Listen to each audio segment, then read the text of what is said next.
हूं। हमारा उद्देश्य रुकने का ये नहीं है कि इस बच्चे ने क्या क्या किया है। हमारा रुकने का उद्देश्य ये है कि हो सकता है हम तालाब पे खड़े हैं, कोई जंप लगाएगा तो हमें भी होता है कि मैं भी जंप लगाऊं, होता है ना अक्सर ऐसा।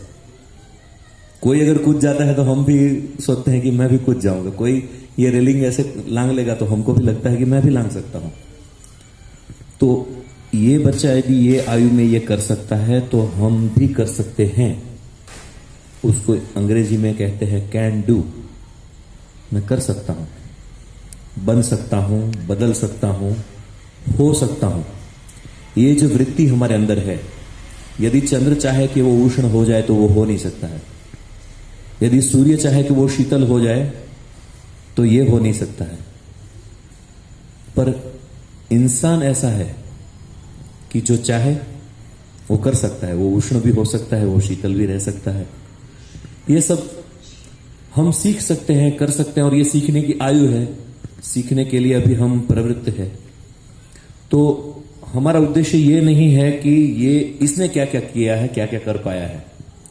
केवल और केवल उद्देश्य ये है कि आप सब भी कर सकते हैं। आप सभी में संभावनाएं हैं और वो संभावनाओं को बाहर लाने की एक आवश्यकता होती है। और हमने एक बहुत अच्छी बात वहां देखी, हमने गुरुजी से शेयर भी की। हम थोड़ी देर बैठे थे, वहां के श्रृंगेरी मठ के शंकराचार्य हैं, उनकी जो उत्तराधिकारी भी नियुक्त हो गए, उनकी आयु शायद गुरुजी के जितनी मेरी उम्र की आयु होगी, 40, 45, 42 का शायद। उनको चारों वेद कंठस्थ है। बात यह नहीं है कि उनको चारों वेद कंठस्थ है। चारों वेद कंठस्थ होने के बाद भी अभी भी उसको आवर्तन करना होता है। आवर्तन के बाद जिन बच्चों की शिक्षा हो गई है उनको आगे को पढ़ना है, तो वो खुद अभी क्लास लेते हैं, खुद अभी पढ़ाते भी है, और उनका आगे भी सीखना चालू है। एक तो वो शंकराचार्य बन गए, उसके ऊपर उसको वेदाभ्यास में चारों वेद कंठस्थ हो गए। फिर सीखने की क्या आवश्यकता है? हमारे दिमाग में जो ये एक कूड़ा बैठ जाता है कि हमारा हो गया, ये नहीं आने देना है। तो आपको कोई भी रोक नहीं सकता है, आगे बढ़ने से कोई रोक नहीं सकता है। तो आप सभी के लिए हमारी शुभकामनाएं हैं। और जो आप अभी वेद विद्या पढ़ रहे हैं, ये कितना गौरवान्वित कार्य है। ये यदि हमारे दिमाग में नहीं हुआ तो विद्या पढ़कर भी हम निरुत्साही रहेंगे। गौरव अलग बात है और अभिमान अलग बात है। इसका भेद कोई बता सकता है? गौरव और अभिमान में क्या भेद है? कोई यदि बताना चाहे, कोई ऐसा कोई कंपलसरी नहीं है, कोई यदि बताना चाहे कि गौरव में और अभिमान में क्या फर्क है? जी जी जी, बहुत बढ़िया। और कोई कहना कुछ चाहता है? जी। मैं जानता हूं ये मुझे गौरव है, और मैं ही जानता हूं ये मेरा घमंड है। और कोई कुछ? किसी को छोटा समझना, किसी को नीचे समझ के मैं बड़ा हूं, यह घमंड है।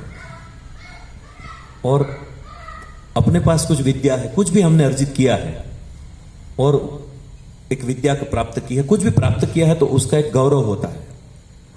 गौरव में किसी को नीचा नहीं समझा जाता और घमंड में किसी को नीचा ठहराया जाता है। बस ये एक अंतर है। तो अभ्यास किसी भी क्षेत्र में करें हम, पर गौरव हमारा बढ़ता रहे और घमंड से हम दूर रहे। और ये बात है, बहुत पतली भेद रेखाएं हैं। यदि हम ध्यान में नहीं रखेंगे तो निस्तेज बन जाएंगे। ये नहीं, गौरव तो होना ही चाहिए। ये नहीं कि गौरव नहीं होना चाहिए और घमंड नहीं होना चाहिए। तो इसके बीच में जो भेद रेखा है उसको हमने वो व्यवस्थित करना है। इसीलिए हमारा अभ्यास होता है। और हमेशा अध्ययनरत रहना हमेशा विद्यार्थी अवस्था में रहना, ये सबसे बड़ी बात है अपने जीवन में।